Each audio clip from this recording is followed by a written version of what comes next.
নমস্কাৰ বন্ধু বান্ধৱীসকল আমাৰ ৰাখিবল চেনেলটোলৈ আপোনালোকক স্বাগতম জনাইছোঁ। আজি মই আপোনালোকৰ কাৰণে লৈ আহিছোঁ মীন ৰাশি 2025 চনৰ সম্পূৰ্ণ ৰাশিফল শীতানটো।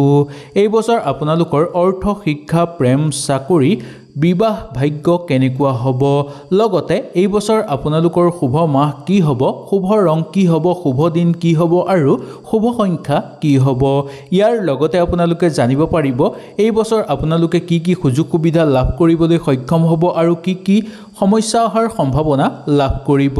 এই সকলোবোৰ কথা এই ভিডিঅ'টোৰ যোগেদি আপোনালোকে সুন্দৰভাৱে জানি ল'ব পাৰিব। যদি ভিডিঅ'টো ভাল লাগে লাইক এটা কৰি আমাৰ মনোবল বঢ়াব আৰু আপোনালোকৰ বন্ধুবৰ্গৰ লগত শ্বেয়াৰ কৰি তেওঁলোককো উপকৃত কৰিব। পোনপ্ৰথমে আমি জানি লওঁ আহক টকাৰ কথা। মীন ৰাশি জাতক জাতিকাসকলৰ 2025 চনত অৰ্থৰ ক্ষেত্ৰত শুভ দেখিবলৈ পোৱা যায়। ব্যৱসায়িক বাণিজ্যৰ ক্ষেত্ৰতো আপোনালোকৰ শুভ হ'ব, অৰ্থ উপাৰ্জন কৰিব পাৰিব বা আৰ্থিক ক্ষেত্ৰত আপোনালোকৰ উন্নত যোগ দেখিবলৈ পোৱা যায়। নতুনকৈ যদি ব্যৱসায়িক বাণিজ্যত আপোনালোকে বিনিয়োগ কৰিব বিচাৰে তেনেহ'লে এই বৰ্ষত সুন্দৰভাৱে বিনিয়োগ কৰিব পাৰিব। নতুনকৈ ঘৰত ব্যৱসায়িক বাণিজ্য যদি আপোনালোকে আৰম্ভ কৰিব বিচাৰে তেনেহ'লেও সুন্দৰভাৱে আপোনালোকে আৰম্ভ কৰিব পাৰিব। নতুনকৈ কিবা কাম আৰম্ভ কৰাৰ ক্ষেত্ৰতো আপোনালোকৰ শুভ সম্ভেদ দেখিবলৈ পোৱা যায়। বছৰৰ প্ৰথম ভাগতেই আপোনালোকৰ অত্যন্ত শুভ যোগ নামি আহিছে। যুটীয়াভাৱে ব্যৱসায়িক বাণিজ্য কৰি থকা লোকসকলৰ কাৰণে অনুকূল হিচাপে পাৰ হ'ব বছৰটো আৰু লগতে নতুনকৈ যদি যুটীয়াভাৱে ব্যৱসায়িক বাণিজ্য আপোনালোকে কৰিবও বিচাৰে তেনেহ'লেও সুন্দৰভাৱে আপোনালোকে কৰিব পাৰিব। অৰ্থ অহাৰ বাট আপোনালোকৰ মুকলি হৈ পৰিব। খুব কম কষ্টৰ ফলতেই আপোনালোকে বহু বেছি পৰিমাণে অৰ্থ উপাৰ্জন কৰিব পাৰিব এই 2025 চনত। মীন ৰাশি জাতক জাতিকাসকলে অৰ্থৰ কাৰণে ইমান কষ্ট পাবলগীয়া নহ'ব আৰু পাবলগীয়া অৰ্থও আপোনালোকে লাভ কৰিবলৈ সক্ষম হ'ব। অৰ্থৰ ক্ষেত্ৰত বন্ধুবৰ্গই আপোনালোকক সহায় সহযোগিতা কৰা দেখিবলৈ আপোনালোকে নিশ্চয় পাব। ইয়াৰ পিছত এতিয়া আমি জানি লওঁ আহক স্বাস্থ্যৰ কথা। 2025 চনত মীন ৰাশি জাতক জাতিকাসকলৰ স্বাস্থ্য মধ্যম হিচাপে পাৰ হ'ব। একেবাৰে ভাল বুলিও ক'ব পৰা নাযায় বা একেবাৰে বেয়া বুলিও ক'ব পৰা নাযায়। আপোনালোকে স্বাস্থ্যৰ প্ৰতি অকণমান যত্ন ৰাখিব লাগিব। এই বৰ্ষত আপোনালোকৰ স্বাস্থ্য দুৰ্বল হৈ পৰিব পাৰে বা জ্বৰ, কাহ বা আপোনালোকৰ পেটৰ সমস্যাই আপোনালোকক বিশেষকৈ দেখা দিব পাৰে। সেইকাৰণে এই ক্ষেত্ৰত আপোনালোকে খুব সাৱধানতা অৱলম্বন কৰি চলিব লাগিব, নহ'লে আপোনালোকৰ নিজৰে সমস্যা হোৱাৰ সম্ভাৱনা দেখিবলৈ আপোনালোকে পাব পাৰে। স্বাস্থ্যৰ ক্ষেত্ৰৰ কথা ক'বলৈ হ'লে পিতৃ মাতৃৰ স্বাস্থ্য কিন্তু মধ্যম হিচাপেই পাৰ হ'ব। আগৰ ক্ষেত্ৰত থাকি আপোনালোকৰ স্বাস্থ্য কিছু পৰিমাণে উন্নত হৈ পৰিব। সন্তানৰ স্বাস্থ্যৰ প্ৰতি বিশেষকৈ আপোনালোকে লক্ষ্য ৰাখিব লাগিব। সেইকাৰণে স্বাস্থ্য মধ্যম বুলি কোৱা হৈছে যে ঘৰৰ মানুহৰ স্বাস্থ্যৰ প্ৰতিও আপোনালোকে বিশেষকৈ অলপ সজাগ হৈ চলিবলৈ চেষ্টা কৰিব। ইয়াৰ পিছত আমি জানি লওঁ আহক শিক্ষাৰ ক্ষেত্ৰত। শিক্ষাৰ মীন ৰাশি জাতক জাতিকাসকলৰ 2025 বৰ্ষটো শুভ হিচাপে পাৰ হ'ব। তথাপিও শিক্ষাত অকণমান মনোযোগ দিলে আৰু অধিক ভাল ফল আপোনালোকে দেখুৱাব পাৰিব। শিক্ষাৰ কাৰণে আপোনালোকৰ মান উজ্বলি উঠিবলৈ ধৰিব আৰু শিক্ষাৰ কাৰণে আপোনালোকে দূৰভ্ৰমণ কৰিবলগীয়াও হ'ব পাৰে। আপোনালোকে ঘৰৰ পৰা বাহিৰলৈ যাবলগীয়া হ'ব পাৰে শিক্ষাৰ কাৰণে আৰু শিক্ষাৰ কাৰণে সামাজিক ক্ষেত্ৰত মান সন্মান বঢ়াৰ উপৰিও ঘৰুৱা বহু সমস্যা আপোনালোকে সমাধান কৰি ল'ব পাৰিব। ঘৰতে সকলো ফালৰ পৰা আপোনালোকৰ ঘৰত সুখ শান্তি বিৰাজ হ'বলৈ ধৰিব, সকলো ক্ষেত্ৰতে উন্নতি বৃদ্ধি পাবলৈ ধৰিব আৰু সকলো দিশতে আগুৱাই যোৱাৰ বাট আপোনালোকে বিচাৰি পাব। ইয়াৰ পিছত জানি লওঁ আহক আমি কেৰিয়াৰৰ কথা। প্ৰথমতে জানি লওঁ আহক নিবনুৱাসকলৰ কথা। নিবনুৱাসকলৰ কাৰণে অত্যন্ত শুভ বুলি মনা গৈছে। এই 2025 বৰ্ষটো মীন ৰাশি জাতক জাতিকাসকলৰ কাৰণে কেৰিয়াৰৰ ক্ষেত্ৰত খুব শুভ বুলি মনা গৈছে। নতুনকৈ কেৰিয়াৰ আপোনালোকৰ গঠন হ'ব, লগতে কেৰিয়াৰৰ কাৰণে আপোনালোকে সংঘৰ্ষ কৰিবলগীয়া নহ'ব। এই বৰ্ষত আপোনালোকে কৰ্ম বিচাৰি থকা বা লোকসকলে কৰ্ম বিচাৰি পাবলৈ সক্ষম হ'ব।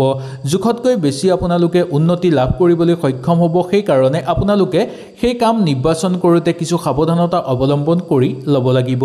যদি নিৰ্বাচনৰ ক্ষেত্ৰত আপোনালোকৰ খেলিমেলি হয় তেনেহ'লে ভৱিষ্যতলৈ আপোনালোকৰ সমস্যা সৃষ্টি হোৱাৰ সম্ভাৱনা দেখিবলৈ পোৱা যাব পাৰে। দৈনন্দিন কাম কাজৰ লগত জড়িত লোকসকলৰো নতুন নতুন কৰ্মৰ সংস্থাপন আহিব, কিন্তু সেই কৰ্ম সংস্থাপন নিজে নিৰ্বাচন কৰি লোৱাটো অত্যন্ত দৰকাৰ। কেতিয়াও মনটো চঞ্চল হ'বলৈ আপোনালোকে নিদিব। কেৰিয়াৰৰ কাৰণে কোনো বন্ধুবৰ্গই বা কোনো আত্মীয়ই আপোনালোকক সহায় সহযোগিতা কৰাও দেখিবলৈ পোৱা যাব পাৰে। ইয়াৰ পিছত এতিয়া আমি জানি লওঁ আহক প্ৰেমৰ ক্ষেত্ৰত মীন ৰাশি জাতক জাতিকাসকলৰ 2025 বৰ্ষত প্ৰেমৰ ক্ষেত্ৰত আপোনালোকৰ মধ্যম হিচাপে পাৰ হোৱা দেখিবলৈ পোৱা যাব। বছৰৰ প্ৰথম ভাগত সৰু সুৰা প্ৰেমত হতাশা আহিলেও ইমান চিন্তাৰ কাৰণ নাই বুলি ক'ব পৰা যায়। পুৰণি প্ৰেম আপোনালোকৰ জীৱনলৈ আহিব পাৰে বা প্ৰেমৰ অপেক্ষাত ৰৈ থকা লোকসকলে প্ৰেমৰ বা জীৱনসংগী আপোনালোকে মনে বিচৰাৰ ধৰণে বিচাৰি পাব। দাম্পত্যৰ ক্ষেত্ৰতো আপোনালোকৰ মৰম চেনেহ বৃদ্ধি পাবলৈ ধৰিব। বন্ধুবৰ্গৰ লগত থাকোঁতেও প্ৰেম বৃদ্ধিৰ যোগ দেখিবলৈ পোৱা যাব পাৰে। ৰাজনৈতিক ক্ষেত্ৰতো আপোনালোকৰ অনুকূল প্ৰভাৱ দেখিবলৈ পোৱা যাব। নতুনকৈ ৰাজনৈতিক ক্ষেত্ৰত জড়িত হ'ব বিচাৰিলে আপোনালোকে সুন্দৰভাৱে জড়িত হ'ব পাৰিব। ভাই ভনী বা ককাই ভাইৰ মাজত মৰম চেনেহ বৃদ্ধি পাবলৈ ধৰিব 2025 চনত। এতিয়া আমি জানি লওঁ আহক বিবাহৰ ক্ষেত্ৰত 2025 চনত মীন ৰাশি জাতক জাতিকাসকলৰ বিবাহৰ ক্ষেত্ৰত অনুকূল দেখিবলৈ পোৱা যায়। বিবাহৰ প্ৰাৰ্থী আপোনালোকৰ ঘৰত থাকিলে তেওঁলোকৰ কথা আলোচনা কৰি চাব পাৰে। যদি আপোনালোকৰো বিবাহৰ যোগ্য হৈ আছে বা আপোনালোকো যদি বিবাহৰ কাৰণে সাজু হৈ আছে তেনেহ'লে আপোনালোকৰ কাৰণেও বিবাহৰ প্ৰবল যোগ নামি আহিব। কাৰণ বহুদিনৰ পৰা অপেক্ষাত ৰৈ থকা লোকসকলৰ বিবাহৰ প্ৰবল যোগ দেখিবলৈ পোৱা যাব। কোনো আত্মীয়ৰ পৰা আপোনালোকে বিবাহৰ ভাল খবৰ পোৱাৰ সম্ভাৱনা দেখিবলৈ পোৱা যাব পাৰে। ইয়াৰ পিছতে আমি ভৱিষ্যতৰ কথা জানি লওঁ আহক। ভৱিষ্যতৰ কাৰণে যদি আপোনালোকে কিবা সংস্থাপন ল'ব বিচাৰে এই বছৰেই ল'ব পাৰিব বা কিবা যদি ভৱিষ্যতৰ কাৰণে গোটাই ৰাখিব বিচাৰে তেনেহ'লে এই বছৰেই আপোনালোকে সুন্দৰভাৱে গোটাই ৰখাটো উচিত। ভৱিষ্যতৰ কাৰণে কিবা কৰি থ'লে আপোনালোকৰ অনুকূল দিনত বা আহিবলগীয়া দিনত আপোনালোকৰ শুভ প্ৰভাৱ পৰা দেখিবলৈ পোৱা যাব পাৰে। ঘৰুৱা পৰিৱেশত আপোনালোকৰ অনুকূল প্ৰভাৱ দেখিবলৈ পাব। অচিনাকি ব্যক্তিৰ পৰা সহায় সহযোগিতা লাভ কৰিব পাৰিব। মাটি বাৰী বা সা সম্পত্তিক লৈ বিবাদ সৃষ্টি হোৱাৰ সম্ভাৱনা দেখিবলৈ পোৱা যায়। ককাই ভাই বা ভাই ভনীৰ মাজত সৰু সুৰা কথাতে যাতে সমস্যা সৃষ্টি নহয় তাৰ প্ৰতি আপোনালোকে লক্ষ্য ৰাখিব লাগিব। ইয়াৰ পিছতেই প্ৰশাসনিক বিষয়াসকলৰ এই বৰ্ষত আপোনালোকৰ পদোন্নতিৰ যোগ দেখিবলৈ পোৱা যাব। যিকোনো ক্ষেত্ৰত আপোনালোকে যোগদান কৰিলেও বা আপোনালোকে যিকোনো ক্ষেত্ৰত কৰ্মত নিয়োজিত হ'লেও আপোনালোকে সেই ক্ষেত্ৰত সুফল লাভ কৰিবলৈ সক্ষম হোৱা দেখিবলৈ পোৱা যাব পাৰে। ঠিকা ঠুকলি কৰা লোকসকলৰ কাৰণে মধ্যম হিচাপে পাৰ হ'ব, কিন্তু নতুন কামৰ সম্ভেদ আপোনালোকে লাভ কৰিবলৈ সক্ষম হ'ব। পাবলগীয়া ধন লাভ হ'ব, তথাপিও সম্পূৰ্ণভাৱে যে লাভ হ'ব তাত কিছু সন্দেহ দেখিবলৈ পোৱা যাব পাৰে। ধৰ্মীয় ক্ষেত্ৰত মধ্যম হিচাপে পাৰ কৰিব পাৰিব। ওচৰ চুবুৰীয়াৰ লগত থাকোঁতে আপোনালোকৰ দ্ৰব্য লাভ হ'ব। ওচৰ চুবুৰীয়াৰ পৰা বহু পৰিমাণে সহায় সহযোগিতা লাভ কৰিবলৈ সক্ষম হ'ব, যাৰ ফলত আপোনালোকৰ আত্মবিশ্বাস বৃদ্ধি পাবলৈ ধৰাও দেখিবলৈ পোৱা যাব পাৰে। পাবলগীয়া ধন আপোনালোকে পাব আৰু পৰিয়ালৰ লগত থাকি আপোনালোকৰ ভাল সম্পৰ্ক স্থাপন হোৱা দেখিবলৈ পোৱা যাব।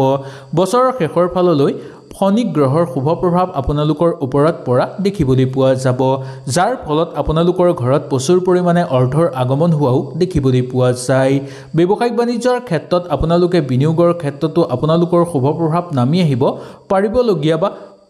পাৰিলে নতুন কোনো ব্যৱসায়িক বাণিজ্য আপোনালোকে আৰম্ভ কৰিব পাৰে বা কোনো নতুন ব্যৱসায়িক বাণিজ্যত যদি বিনিয়োগ কৰে তেনেহ'লে ইয়াৰ পৰা আপোনালোকে ভাল ফল লাভ কৰিবলৈ সক্ষম হোৱা দেখিবলৈ পোৱা যাব পাৰে।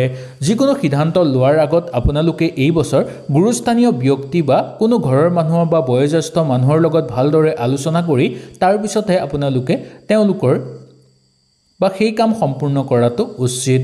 কোনো মামলা মোকদ্দমাৰ লগত জড়িত হৈ থকা লোকসকলৰ কাৰণে এই বছৰটো শুভ বুলি ক'ব পৰা যায়। আপোনালোকৰ জয় লাভৰ সম্ভাৱনা দেখিবলৈ পোৱা যাব আৰু অৰ্থ খৰচ কমি আহিবলৈ ধৰিব। আপোনালোকৰ শিল্পী সাংস্কৃতিক জগতৰ লগত জড়িত লোকসকলৰ মানসিক চাপ বৃদ্ধি পাব যদিও আপোনালোকৰ ইমান চিন্তাৰ কাৰণ নাই বুলি ক'ব পৰা যায়।